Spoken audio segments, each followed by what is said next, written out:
not know why in my typically rational brain, it matters what shirt I'm wearing, whether we're gonna win the game or not. Or where I happen to be sitting. I know, it has no, you guys brought a big crowd with you today, huh? That's usually a good thing, right? Security. I thought that was the guy in the back row. Oh, Les is Security. security. Hey, he's our security. Les, back there. That's what he- We got one too. Security. He is our designated concerned citizen who will come and make sure we do things right. And it's greatly appreciated, Les, it truly is. is. It truly is. Ready to get started, Les?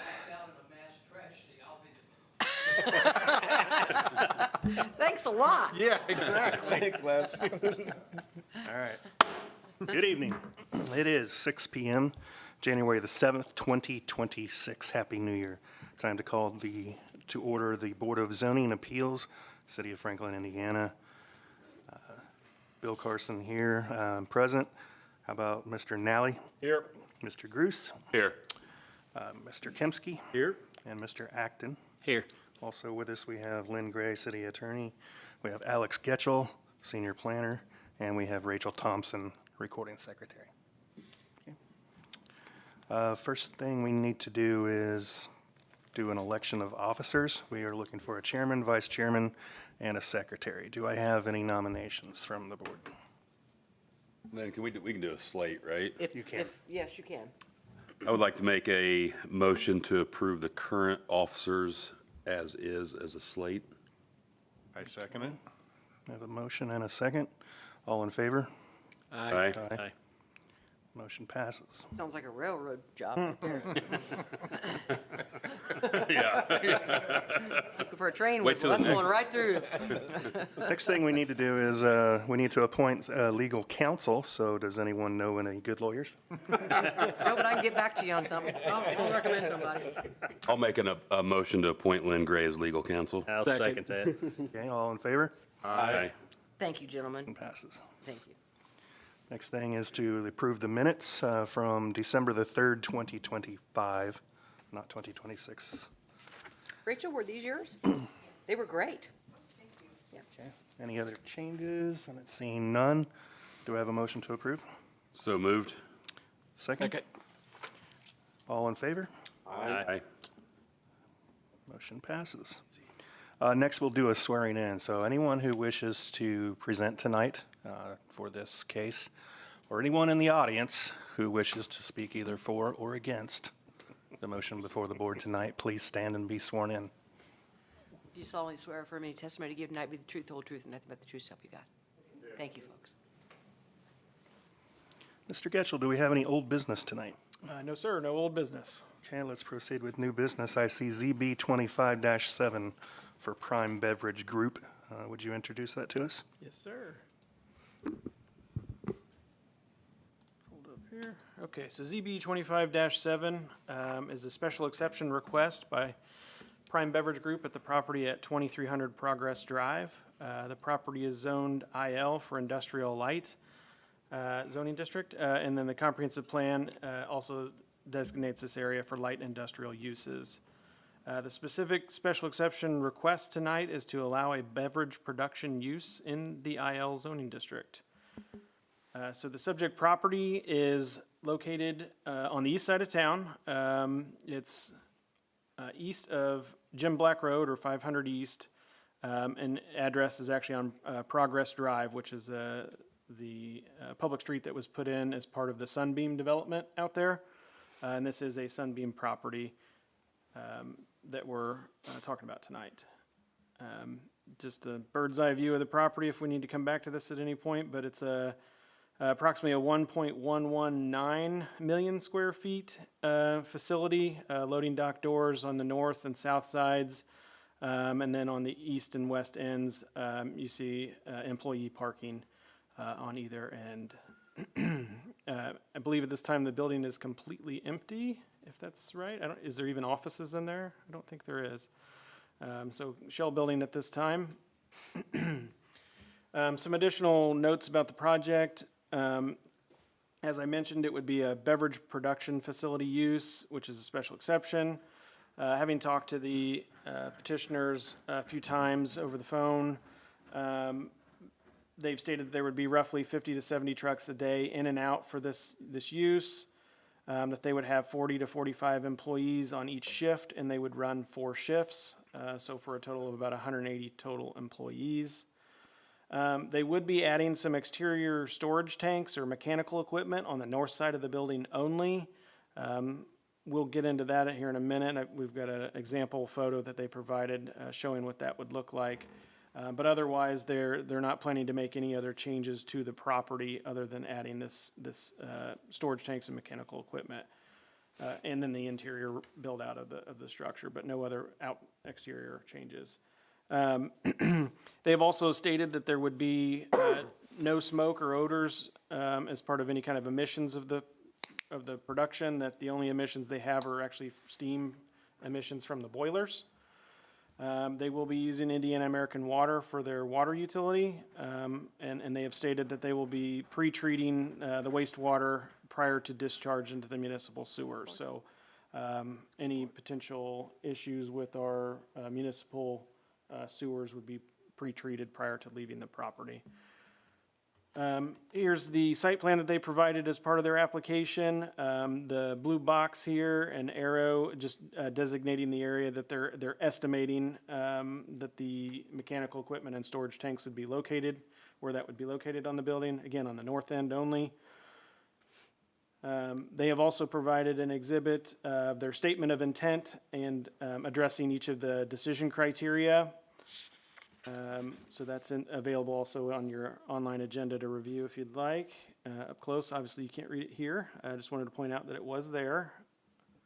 And then the example photo that they've provided here, this is from one of their existing facilities and shows what those tanks and mechanical equipment would look like. As staff, we've reviewed this and we've determined that these would be permissible without any kind of additional variances or anything of that nature, just based on what we're seeing here. We haven't received any specifics in terms of, dimensions, height, things like that, but just in relation to that building and what they've stated to us, these things can be permitted with simple permits and doesn't require any additional variances or anything of that we're aware of at this time. Otherwise, the request is ready to be heard by the board. I have the special exception decision criteria on the screen, should we need to go over it. Otherwise, we're ready for the applicant.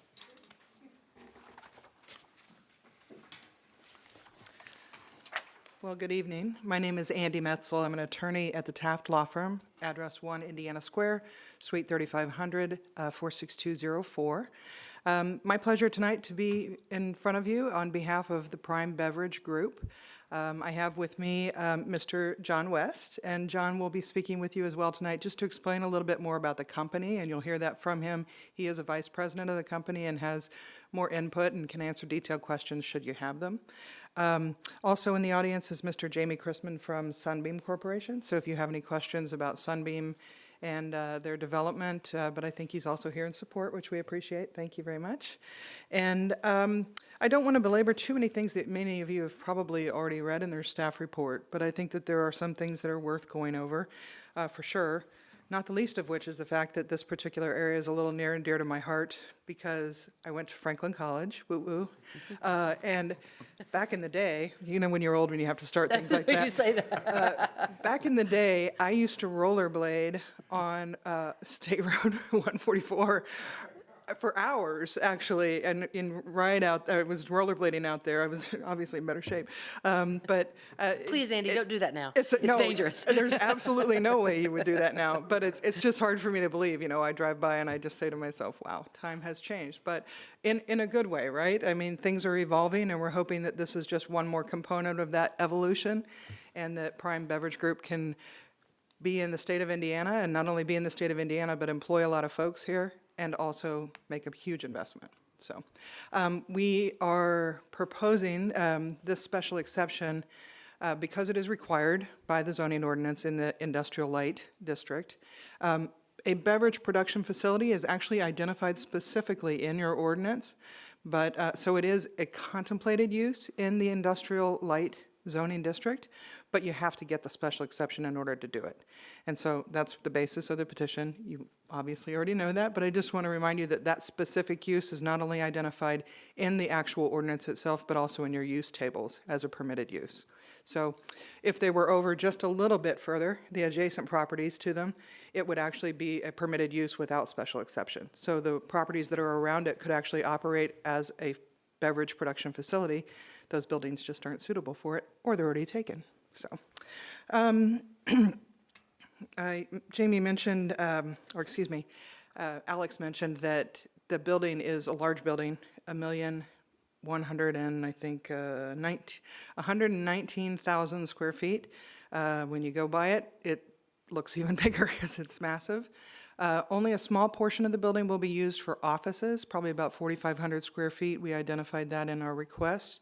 Another 2,500 square feet likely for amenities for employees, lockers, spaces, things like that, places to eat, places to relax, places to take a break. The facility itself accommodates indoor operations, which are really what are contemplated here. We are trying to be very transparent about any changes or anything like that that would be included, which is why we included that one image. And Alex, I don't remember what number your slide was. There we go. Gosh, it's like magic. But this is actually a Prime Beverage Group facility in North Carolina. Just to give you an example, we didn't just take an example off the internet. This is one of their operating facilities. One of the most telling things about this is if you look in the background, there are some pretty significant sized homes that are in the immediate proximity of this facility. And so the facility operations are all inside. There is no noise, odor, anything like that that would disrupt these pretty significant sized homes that are in the immediate area. And we have proof positive. This isn't their first rodeo. They've built these facilities before, they've operated these facilities before, and they know how to do that and be a responsible citizen. The comprehensive plan does support this type of use in the area. That's a significant thing. I mean, it does contemplate light industrial in both near-term and long-term use maps. It's always contemplated as industrial for this particular site, which is probably why Sunbeam built there. Makes a lot of sense. The actual permitted uses that are permitted without special exception are strikingly similar to what we've requested. Warehouse distribution, research and development, light industrial, assembly, and just general industrial production. I want to make sure that any questions that you have about this, outdoor area, that we do address them tonight, because this is actually required for them to be able to produce beverage products, right? Whether they're carbonated or just anything liquid, it is something that they need to do to be safe and to be efficient. So obviously, as I mentioned, they are an experienced user, an experienced operator, and so they know what they need, and it's strikingly similar what they would need here, okay? No business vehicles stored outside. Like I said, indoor operations. I think an important thing to note about this outdoor equipment type area, when I visited the site today, I was looking at a couple things. One, the view shed to I-65 if you're trying to protect that corridor, and that's an if. Some people aren't concerned, others might be. It's over a half mile. When I did the GIS measurements, it's over 2,900 square feet between where this equipment area would be and 65. So you really won't see it much, if at all. Plus the cars are probably going too fast to see much of anything. But the other thing is that there is a grade differential. So to the north side of this property, even with the roadway that is immediately adjacent, there is a grade differential, so it's even a little bit lower here. And so by the time you get to the interstate, it's just not really going to be something you'll see. Now, the folks that are to the north can probably see it, but they can also see a 1 million square foot building that is, that's associated with this. There are some large existing mature trees that, if it's a good coincidence, that's a great thing, but they are actually immediately in the area where this equipment would be located. So they do serve as a natural buffer. Not only do you have the ditch, but you also have, I think I counted today, 7 really large trees. They don't have a single leaf on them right now, but 7 really large trees that are existing that are there, and they just happen to be in this exact area. So that will help with any kind of natural screening. As far as, the other adjacent users, you've got Amazon, Ryder, a whole host, Johnson Controls. This type of use is not inconsistent with those that are around it because they are confined to indoor operations and not doing anything outside. Not a ton of truck traffic associated with this particular operation, so that's a good thing. Most things are really happening inside, and no one will see, hear, or notice other than the fact that a building will be occupied and paying taxes, so. I want to have you hear some things about the company before I go into the criteria for approval. And if you would come up, I'd appreciate it. Thanks, John.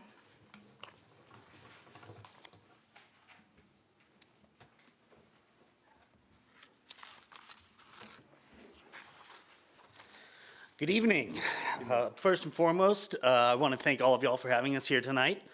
I'm John West. I'm Vice President of Operations for Prime Beverage Group. I've been with the company for about 4.5 years now. Just wanted to give y'all kind of a quick intro into who we are, what we do, where we started, and where we're looking to go in the future. We were founded in 2020 in the greater Charlotte area in North Carolina. We started out with a 350,000 square foot building. We had 2 production lines and we had about 200 employees. So it'll be very similar to what we would start off with here in Franklin.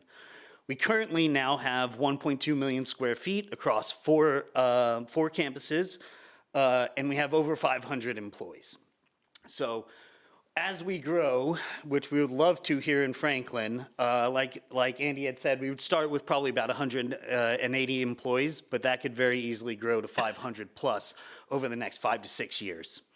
Our management group has over 100 years combined experience in the beverage manufacturing industry. What we do is we serve as a one-stop shop for our clients to can their beverages and get them out into the market for them. So they'll send us in their raw ingredients, their raw materials. We'll make the liquid, we put it into a can, we put it into a package, whether that's a tray or a carton, and we also do some repackaging, which would be for, say, like a variety pack or a big box club store pack. And then when we're also supply chain for them. So we do store their finished goods on site until they're ready to be distributed out either to their distributors or to their retailers. Which brings us to our growth. We're getting bigger, and so we are ready to expand.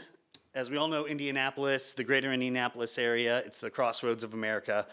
That puts Franklin at the top of our list. It's great for us, for logistics, and it's really great for our clients as well. We're very happy to have the opportunity to expand here. It seemed like the next logical step was the greater Indianapolis area. As the slide earlier showed, we'll start about 180 employees, 4 shifts, 40 people to 45 people per shift, and we expect that to expand as we grow. So our employees, where do we get them from? So at our plants in in the greater Charlotte area, over 50% of our employees are in the immediate community that our facilities are in, within 10 to 15 minutes. And where do we get them from? Our greatest resource is our colleges, community colleges, young, bright, energetic folks coming up. Places like Ivy Tech, Franklin College would be great resources for us. We do also do internship programs with the local community colleges and colleges. We've actually done some internship programs with the high school as well. So we'll bring some high school seniors in if they're interested in engineering, manufacturing, give them a tour, give them an opportunity to ask us any questions. We actually had one really, really great student who was a senior. He did a report for us on our sustainability efforts. He presented it to our city council in Kannapolis, North Carolina, and he was able to use that presentation in his college application process.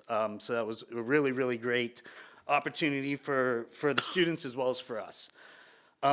As far as community engagement, we also work very, very closely with our fire, EMS partners, our police departments, especially as we're building out a facility. We want to make sure the fire marshal, we want to make sure the EMS that they're highly involved so they understand our building, they understand our processes, and in the very, very small event of an emergency, they would know exactly where to go and what to do.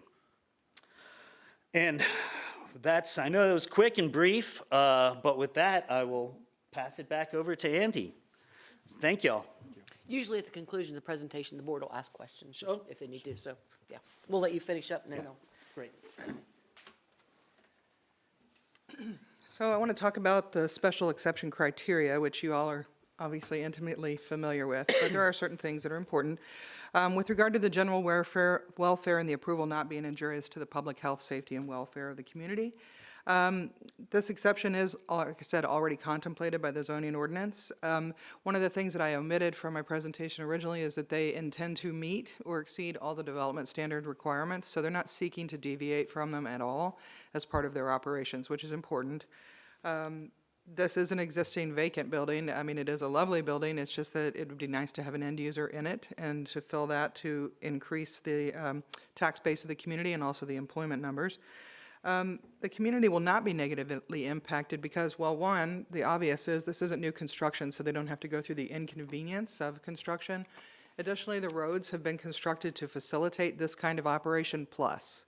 There is ample parking on this site. In fact, more parking than is even necessary, and there's ample truck parking, more parking than is even necessary.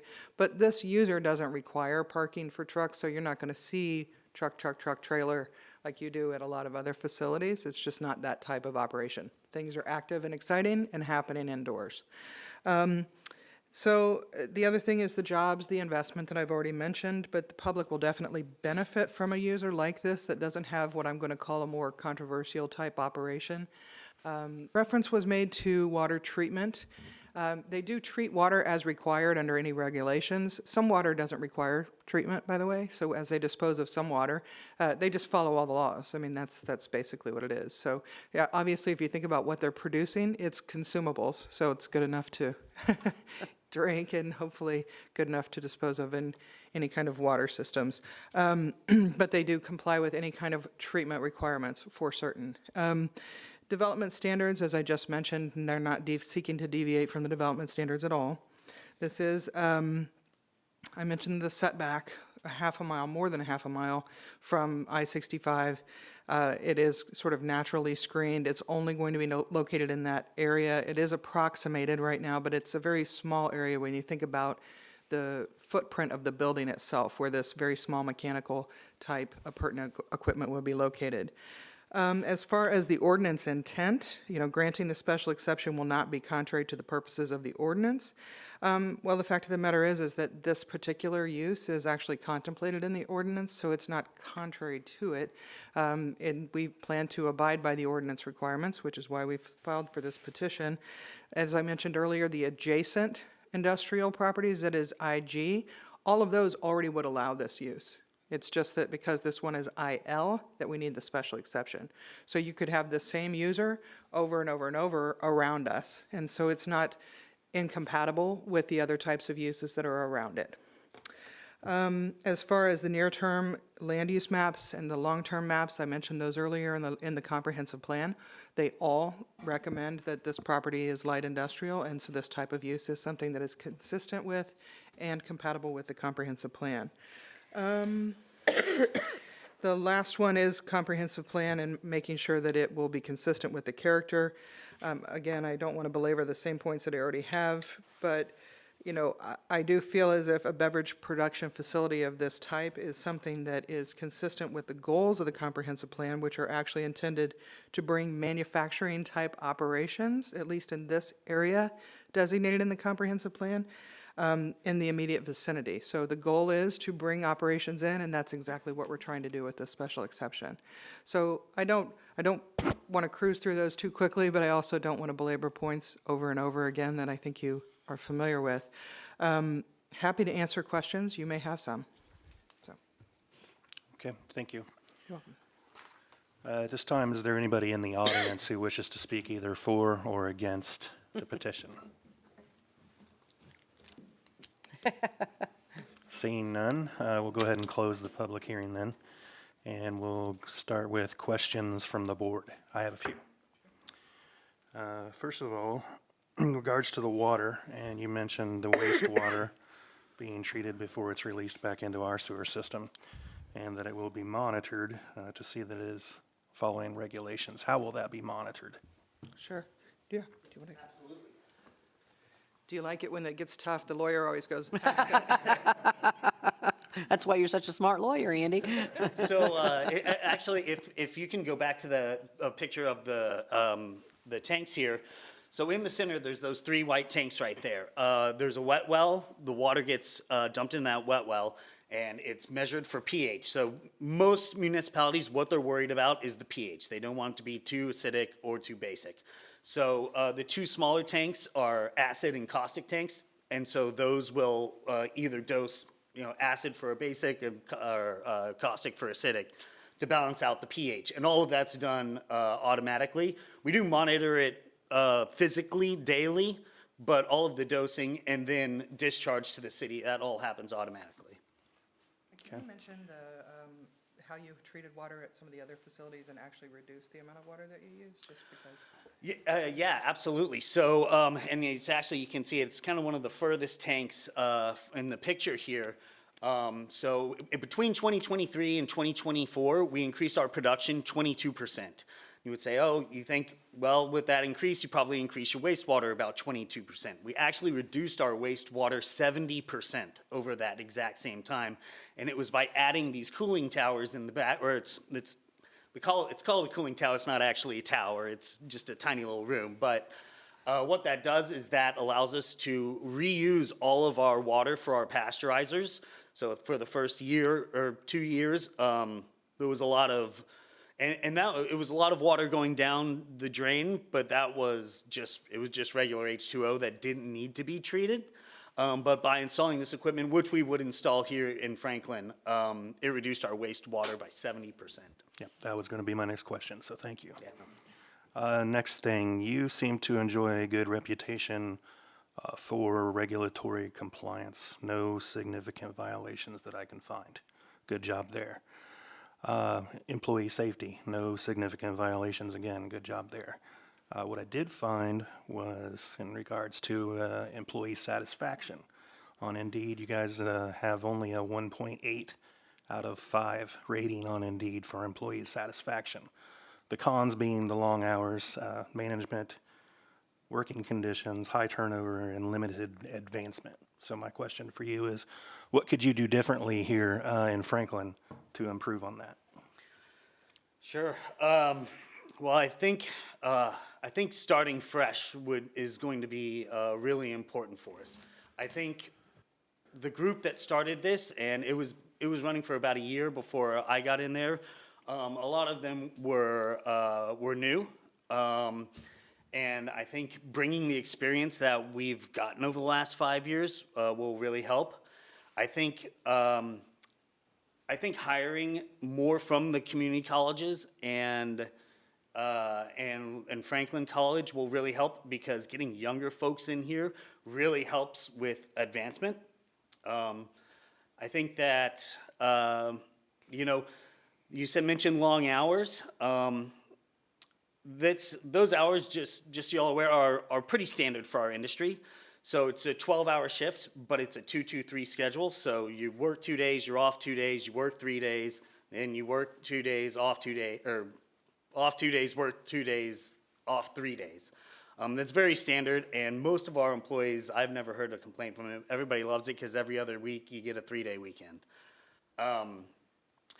Working conditions, so we are working on improving that currently right now. I think the biggest complaint that we have is it's hot in there in the summer. We've got 3 pasteurizers in there. They give off a lot of heat.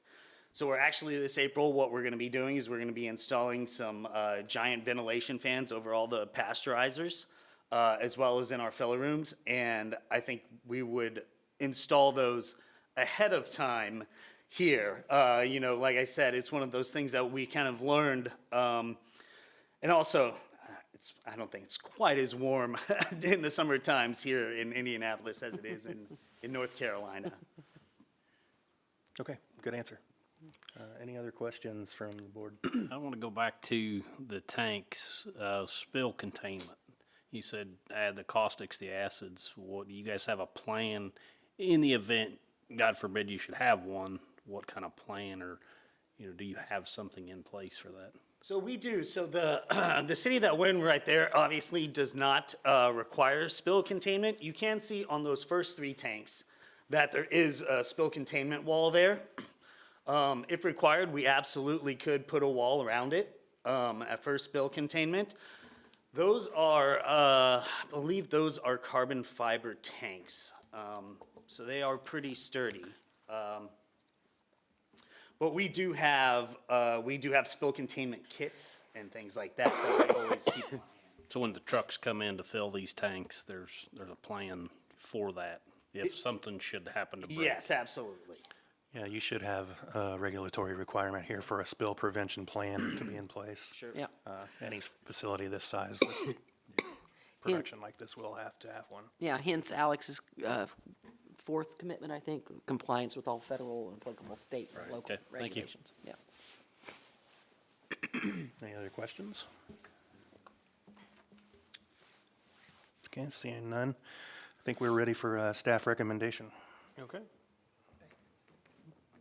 Staff is recommending approval of the special exception request with conditions as outlined in the staff report, although I am going to make a slight modification to one of them, and I'll address that as I get to it.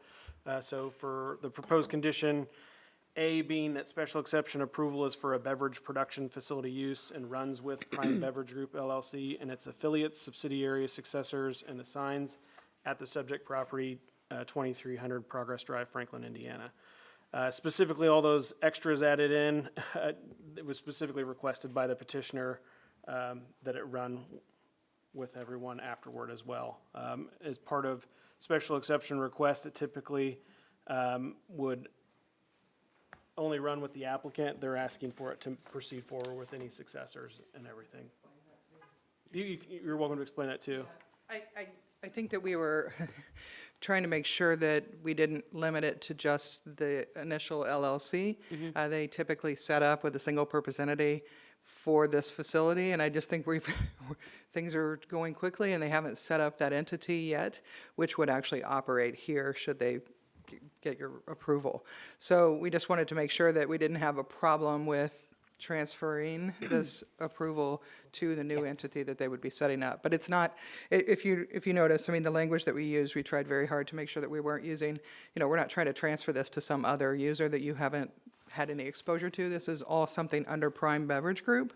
It's just one of their entities that has yet to be born, so. I think we're good on that. That's a fair request, frankly. I mean, we've got the other, we're fine. That's a fair request.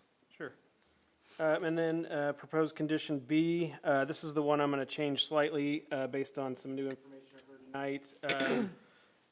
We had conversations and asked about the number of employees and everything, and we were given what sounds like the starting employee number. Typically, as part of a special exception, the BZA will set the total number of parking required based on projections and the full build-out of the use. So I'm going to change this language slightly, but it'll essentially mimic what the zoning ordinance requires as it relates to employees. I don't think it'll be an issue because like you said, I think there's 832 parking spaces for standard vehicles. So I don't anticipate it'll be an issue. They need a new building before they need more parking. Yeah. So for B, I kind of scratched in here that instead of what's written, I'll have a minimum of one standard off-street paved parking space is required to be provided on site for each employee on the largest shift plus shift overlap in compliance with Article 7, Chapter 10 of the zoning ordinance. So for instance here, they had stated that there was going to be a maximum of 45 on a shift. So 2 shifts overlapping would be 90. And then plus 18 for the office space, we had come up with 108. So if in the future it's 100 and 100, then it would be 200 plus the 18 for the office space. So just to explain how that would work in the future, it kind of frees it up a little bit to address the growth in the future. So then condition C and the remaining would all be the same as previously written in the staff report. C being all semi-tractor trailers on site must be parked in adequately sized parking spaces that utilize a qualified loading berth length. Loading docks qualify as adequately sized parking spaces. So for clarification of what a loading berth is, the loading berth is actually the space used to back into the space. So it's an addition to the parking space. So with the addition of the tanks and things on the north side, some of that loading berth might get eaten up. So if there is going to be trucks parked there, we need to make sure that there's enough adequate loading berth space for them to be there. So that's kind of what that one's aimed at with that language. Or they can be parked at a loading dock, and that qualifies as an adequate space. Condition D, wastewater from the production and operation of the beverage production facility shall be pre-treated on site prior to discharge into the municipal sanitary sewer system in accordance with the standards and requirements of the Department of Public Works, or DPW, as it's known locally. E, improvement location permits and building permits shall be obtained for all applicable structures, foundations, mechanical equipment, as determined by the planning and building department staff. And then kind of our boilerplate one, F, all applicable federal, state, county, and local permits and approvals are required, including but not limited to compliance with all building, fire, health, and wastewater treatment codes. Okay. Counselor, are those conditions acceptable to your client? Yes, Ms. Gray, I was just asking about D, and the requirement that wastewater from the production operation, production facility shall be pre-treated on site. I just want to make sure that that's consistent with what they're doing. It's I guess, regular, measured, or whatever else, but I think that you're okay with that, is that? Yes. Okay. That's the intent by staff's report, to put that on the record. That's what you've stated, sounds exactly like what we're trying to get at, so. Making sure now before we. Right. And we've noted if you can drink it, you can discharge it. Okay. Okay. If that's acceptable, then I think we're ready to take a motion.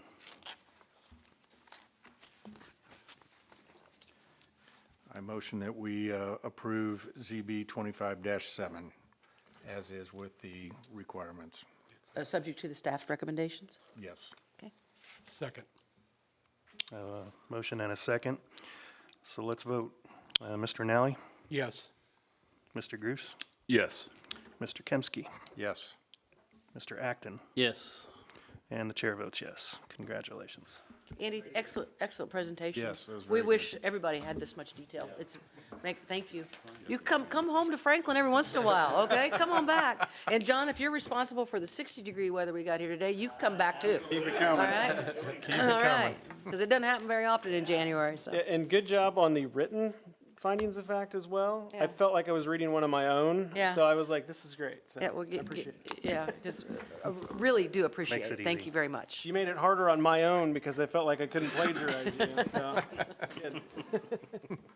Okay, Mr. Getchell, do we have any other business? I don't believe so, no. No, we Okay. don't, sorry. Then we'll take a motion to adjourn. So moved. Second. All in favor? Aye. All opposed, stay.